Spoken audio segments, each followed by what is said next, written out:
KTV ખાસ ખબરમાં તાપીથી સમાચાર મળી આવ્યા છે। તાપી જિલ્લામાં કોન્ટ્રાક્ટર અને જવાબદાર તંત્રની ગંભીર લાપરવાહીના કારણે વધુ એક અકસ્માતની ઘટના સામે આવી છે। નેઝરના હરદુલી ગામ નજીક ઉચ્છલ નિઝર સ્ટેટ હાઈવે પર નવા પુલનું કામ ચાલી રહ્યું છે, પરંતુ ત્યાં કોઈ સુરક્ષા વ્યવસ્થા કે ચેતવણી બોર્ડ મૂકવામાં આવ્યા નથી। મોડી રાત્રે એક 4વ્હીલર કાર સીધી પુલ પરથી નીચે પટકાતા અકસ્માત સર્જાયો હતો। ચોંકાવનારી બાબત એ છે કે આ સ્થળે અગાઉ પણ અકસ્માત થઈ ચૂક્યો છે। કોન્ટ્રાક્ટર સાથે જવાબદાર અધિકારીઓની બેદરકારી સામે આવી છે, જ્યારે મજૂરો પણ કોઈ સેફટી સાધન વિના જોખમી પરિસ્થિતિમાં કામ કરતા હોવાનું જોવા મળ્યું છે। તાપીના નિઝર તાલુકામાં નિઝરથી પ્રકાશા જતા રસ્તા પર હલદુલી ગામ નજીક અહીં સીધા દ્રશ્ય તમને બતાવીશું। અહીં પુલનું કામ ચાલુ છે, સ્ટેટ હાઈવે પર પુલનું કામ ચાલુ છે, જ્યાં કોઈ પ્રકારનું અહીં રસ્તા પર કામ ચાલુ છે કે કઈ એવું બોર્ડ લગાવવામાં આવેલો નથી। બોર્ડ લગાવવામાં આવ્યો છે, પણ આજુબાજુમાં બોર્ડ અહીં દેખાઈ રહ્યા છે, જેના દ્રશ્ય તમને બતાવી રહ્યા છે, અને વચમાંથી બધું ખુલ્લું જ છે।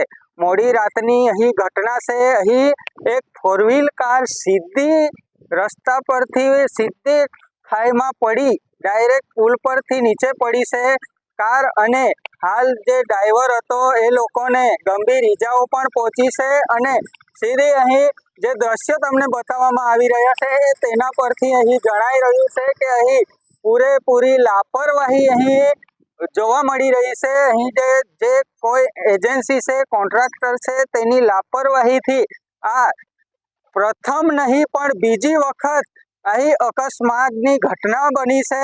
અને આ જે ઘટનાઓ બની રહી છે, જેના કારણે વાત કરીએ તો અહીં જે કોન્ટ્રાક્ટર કે એજન્સી છે જેની લાપરવાહી અહીં જોવા મળી રહી છે। તમે દ્રશ્યમાં જોઈ શકો છો કે સીધા બોર્ડ જે છે એ આજુબાજુના સાઈડમાં મૂકવામાં આવ્યા છે, અને જે હાઈવે આવે છે તેની સીધામાં કોઈ પ્રકારનો બોર્ડ મૂકવામાં આવ્યો છે નથી, જેના કારણે મોડી રાત્રે અહીં એક 4વ્હીલ કાર સીધી ઉતરી ગઈ છે, અને જેના કારણે જે ગાડીમાં સવાર હતા એ લોકોને ગંભીર ઈજા પહોંચી છે।